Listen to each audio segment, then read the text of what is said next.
My name is Monica Wehby. I'm a pediatric neurosurgeon, have been for, I don't want to say how long, over 20 years. I have 4 grown children. I was a microbiology major back at Notre Dame, go Irish. And I'm 25% Irish also, like Kirk. And so I'm very happy to be here to talk with you. I was going to choose the topic of the bane of many of our children's existence, the face mask. And do they work? Do they cause any harm? And should children be forced to wear them, or anybody for that matter? I don't know about you, but my blood pressure goes up every time I put one of those things on because it doesn't make any sense. I have been involved in medical politics at the local, state, and national level, and actually had a brief stint in real politics. And if you want your eyes wide open to the way things really work, run for major political office and you will see. So starting about masks, do they stop the spread of COVID? Why don't we look at what the data says? Studies were done all across the world. Spain looked at 5 to 6-year-olds. Finland looked at 10 to 12-year-olds. North Dakota in the US looked at K through 12. No correlation between mask and COVID. Best example probably is Sweden. They kept schools open without mask, social distancing, or testing. 1.8 million kids in that study from age 1 to 19. Guess how many deaths they had from COVID? 0. Very few hospitalizations. No increase in the teachers of COVID compared to every other occupation. And no increase in older adults living with children. Our own CDC in the United States did a study back in May of 2021, looking at 90,000 elementary students in Georgia. They looked at kids in schools that required masks and kids in schools that had an optional mask policy. No statistically significant difference between COVID in those schools. And so what did they do with that data, our CDC? 2 months later in July, they recommended universal masking in schools. That's what we're working with here. So why don't the masks work? There have been a lot of carefully done randomized trials before COVID with flu or other respiratory viruses and during COVID. So the masks are not effective in stopping the spread of respiratory viruses. We've known that from these studies.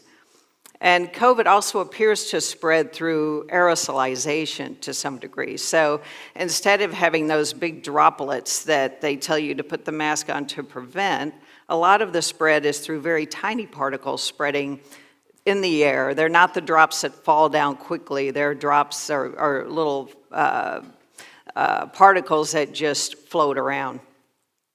And they can escape through all the gaps in the mask.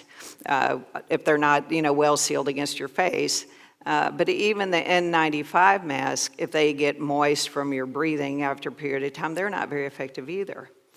So I always think of it as like trying to stop fleas with chicken wire.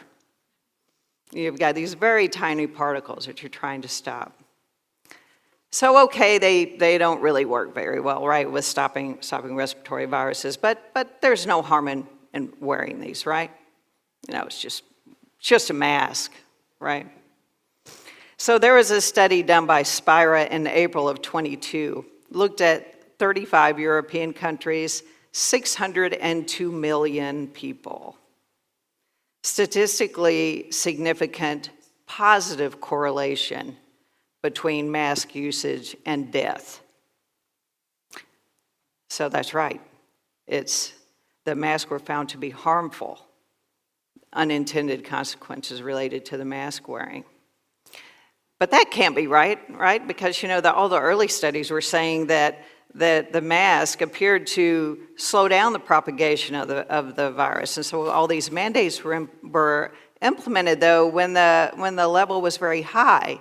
At the peak of the pandemic, when the case numbers were way up there, they would put in these mask mandates.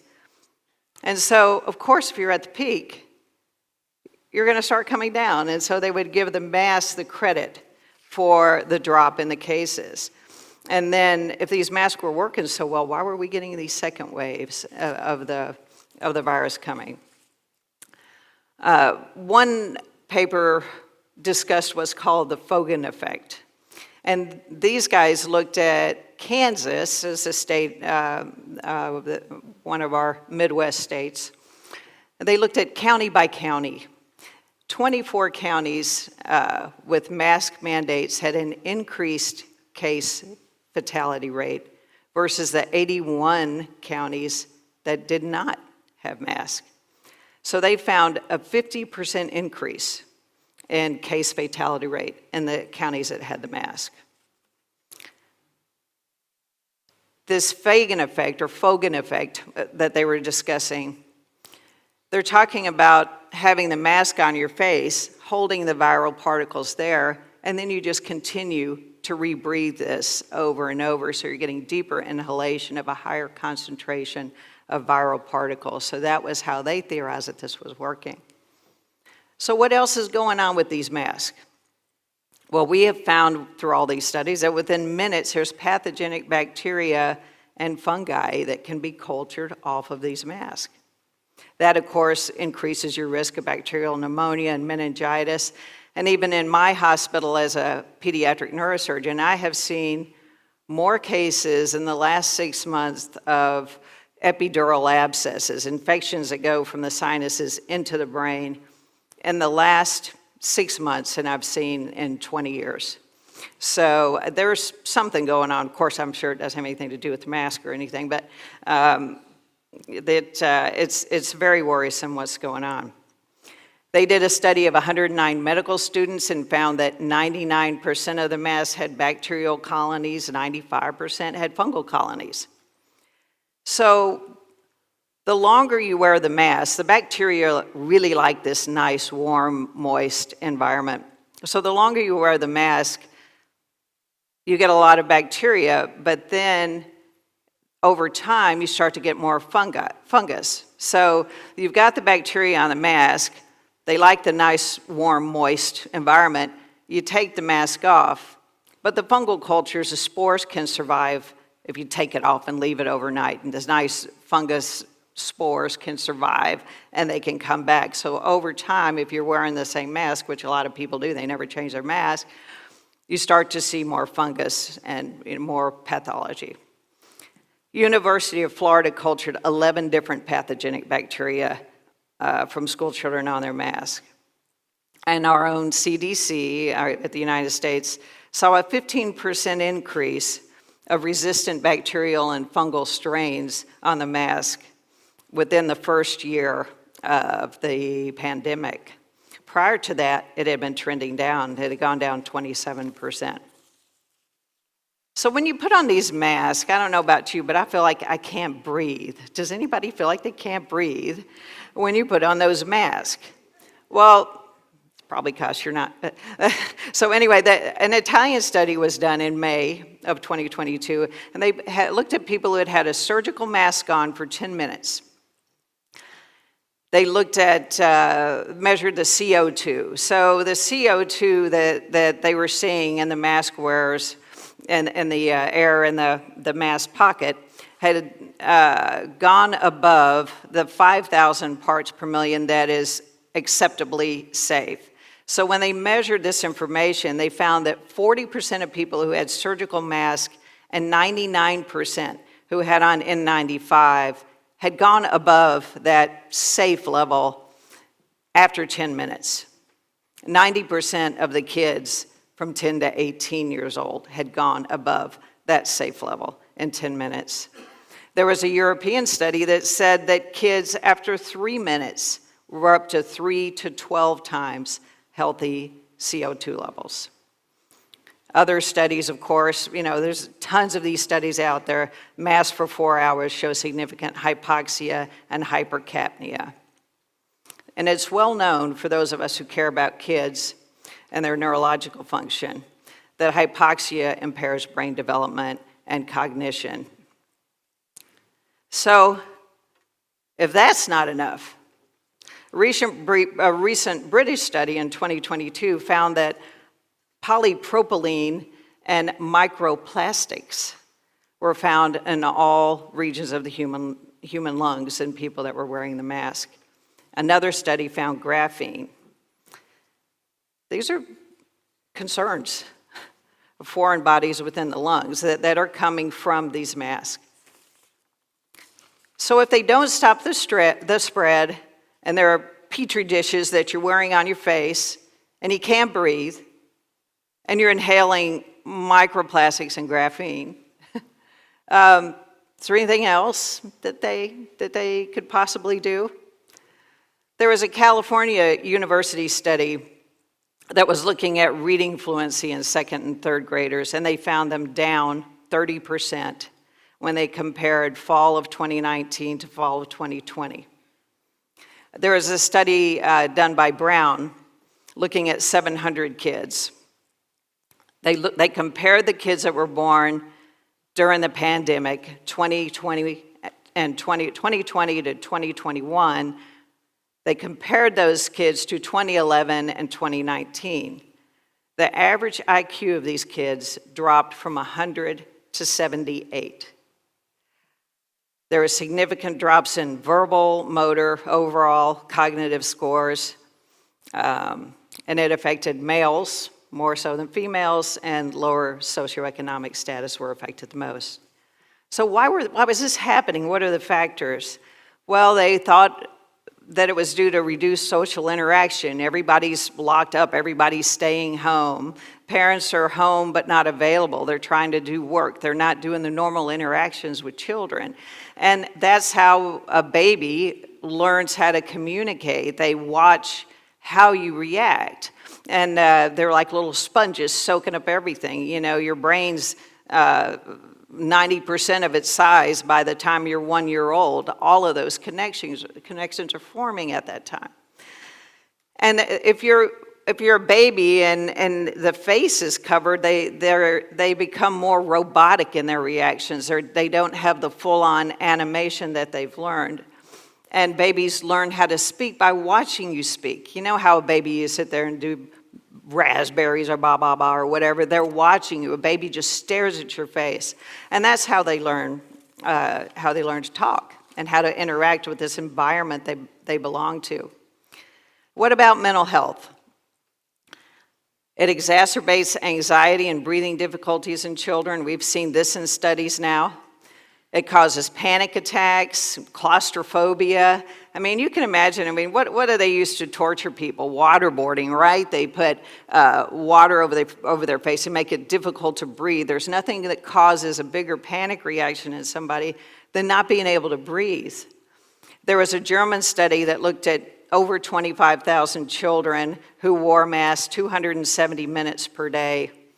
They found irritability in 60%, headaches in 53%, difficulty concentrating in 50%, joylessness in 49%, reluctance to go to school in 44%, learning difficulties in 38%, fatigue in 37%, new onset anxiety and nightmares in 25%. There are a lot of studies that show increased fear, high stress level. One study even introduced a new name for this, mask-induced exhaustion syndrome, MIES. They looked at patients who are people, not patients necessarily, who had been wearing an N95, and they found that O2 was down 72%, CO2 was up in 82%, 60% were having headaches, and 88% had respiratory impairment. What do you think about masks? Awesome, right? So is there any good news about the mask? Well, the good news about the mask is that there are many countries now that have exempted school kids from mask mandates. Ireland is one of them, thankfully. UK, Scandinavian countries, France, Netherlands, Switzerland, Italy, Norway, and Sweden. Even the World Health Organization is saying kids less than 5 should not be wearing masks. And kids 6 to 11, only under certain circumstances should be wearing masks. So, in conclusion, do masks work to stop the spread? No. Are masks safe? No. Should kids be forced to wear these? In my opinion, and of course, like everybody else, these are my personal opinions, but of course, everything I've told you is backed up by data. I think having a healthy child wear a face mask is child abuse. And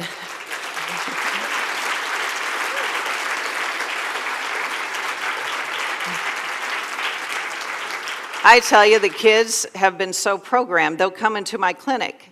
I'm trying to do a neurosurgery exam. I mean, how do you do a neurological exam on a kid with a mask on their face, right? And the kids have been so trained to keep that mask on, and I'll say, honey, take that mask off. I can't see your face with the mask on. And they're terrified to do it. You know, they're making kids think it's dangerous to breathe the air, that everybody they see is dangerous. It's criminal what's going on, and I think that all of us, I'm so happy that you guys are here, because it is really hard to get out and get your courage up to say things, even among colleagues, you know. But I tell you, they came for the elderly, you know, they came for our jobs, they changed our lifestyle, but I tell you what, you come for the kids, man. Mamas and daddies, let's stand up for our babies. Thank you.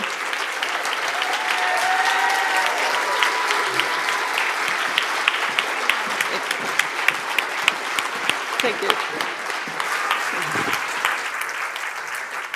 I told you wouldn't want to miss this. Yeah, so for all you parents, teachers, doctors out there, this is the information you need to go forward. Thank you so much to our second panel, Dr. Kat Lindley, Dr. Kimberly Mahone, Dr. Kirk Mahone, and Dr. Monica Wehby.